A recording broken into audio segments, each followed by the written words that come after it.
വണക്കം. പൊളിമിക്സ് ആരംഭിക്കുകയാണ്. ഏവർക്കും സ്വാഗതം. പുതിയ കാലത്തിൻ്റെ ആവശ്യങ്ങളെ നേരിടാൻ കേരളം തയ്യാറെടുക്കുകയാണ്. അത് കണ്ടുകൊണ്ടാണ് കാര്യപരിപാടികളിലേക്ക് കടക്കുന്നത്.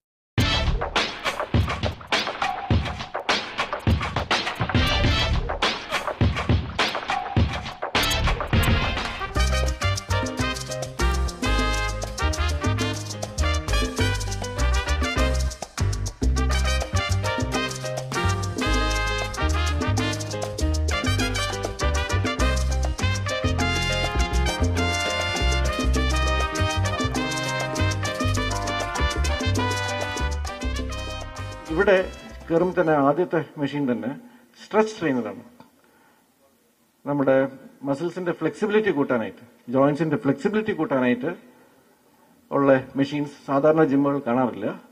ഇത് ഇമ്പോർട്ടന്റ് മെഷീൻസ് തന്നെ ഇവിടെയുണ്ട്.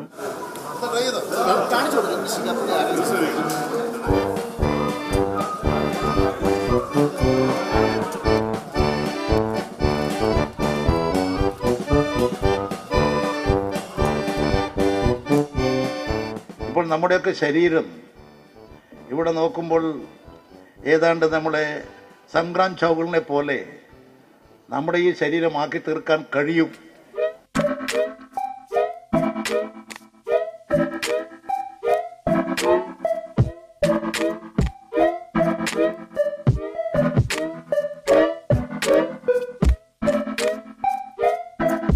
കേരളത്തിൽ മുമ്പില്ലാത്ത തരത്തിലുള്ളൊരു പ്രത്യേകതയാണ് ഈ രംഗത്ത് ഇപ്പോൾ കാണുന്നത്.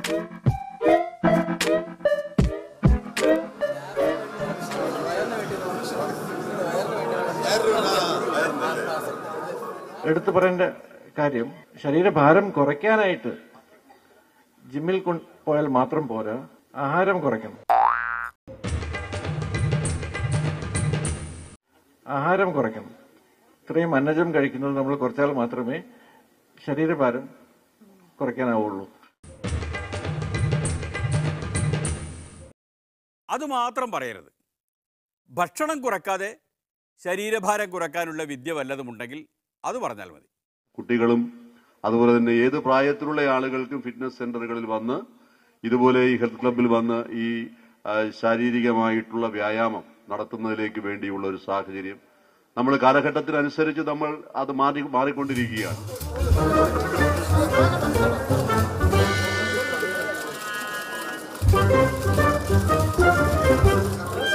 ഇപ്പോൾ എല്ലാ സ്ഥലത്തും കാറുകൾ, ആളുകൾക്ക് വാഹനങ്ങൾ, നടക്കുന്നില്ല, ശരീരത്തിന് ആയാസം കിട്ടുന്നില്ല.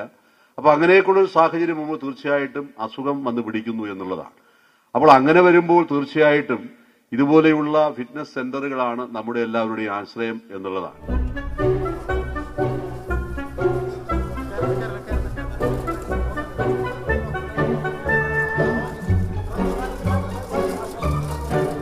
ചിട്ടയായ വ്യായാമത്തിലൂടെ മികച്ച ശാരീരിക ശേഷി നമുക്ക് സൃഷ്ടിച്ചെടുക്കാൻ സാധിക്കും.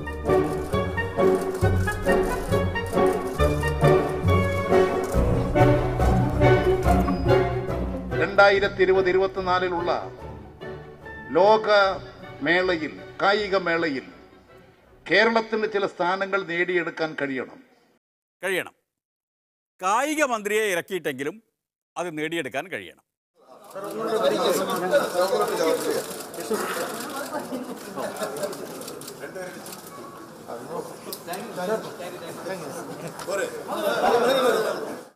മതി. ഇപ്പോൾ ഇത്ര മതി. ഫോട്ടോ എടുക്കാൻ ഇത്ര മതി. പക്ഷേ ഒളിമ്പിക്സിൽ ഇറങ്ങുമ്പോൾ ഇത് മതിയാവില്ല. ഓരോ വ്യക്തിക്കും സമൂഹത്തിനും ആരോഗ്യം ഉണ്ടാകണം എന്നുള്ളത് ഒരു യാഥാർത്ഥ്യമാണ്. അപ്പോൾ ആരോഗ്യമുള്ള, പ്രത്യേകിച്ച് നമ്മുടെ വളർന്നു വരുന്ന തലമുറയിലെ കുട്ടികൾ ആരോഗ്യദൃഢഗാത്രരായി വളർന്നു വരേണ്ടത് നമ്മുടെ സമൂഹത്തിന്റെ ആവശ്യമാണ്. എങ്ങനെയാണ് വളർന്നു വരേണ്ടത്? ഒന്നുകൂടി പറഞ്ഞേ. ആരോഗ്യദൃഢഗാത്രരായി വളർന്നു വരേണ്ടത് നമ്മുടെ സമൂഹത്തിന്റെ ആവശ്യമാണ്. ആരോഗ്യ ദൃഢഗാത്രരായി എന്ന് പറയണം. ആരോഗ്യ ദൃഢഗാത്രരായി എന്ന് തന്നെ. മലയാളിയെ മലയാളം പഠിപ്പിക്കേണ്ടി വരും എന്നും തോന്നുന്നുണ്ട്. അതെന്തോ ആവട്ടെ. ഫിറ്റ്നസ് സെന്റർ എങ്ങനെയുണ്ട്? മിസ്റ്റർ യൂണിവേഴ്സ് എന്നോട് പറഞ്ഞത്, സംഗ്രാം ചൗക്കിലെ അദ്ദേഹം പറഞ്ഞത്, ഇന്ത്യയിലെ തന്നെ ഏറ്റവും നല്ല ഹെൽത്ത് സെന്ററുകളിൽ ഒന്നാണ് ഇവിടെ സ്ഥാപിച്ചിരിക്കുന്നത് എന്ന് അദ്ദേഹം എന്നോട് പറയുകയുണ്ടായി. എന്തായിരുന്നാലും നമ്മുടെ തിരുവനന്തപുരത്തുകാരെ സംബന്ധിച്ചിടത്തോളം വളരെയധികം സന്തോഷമുള്ള ഒരു കാര്യമാണ്.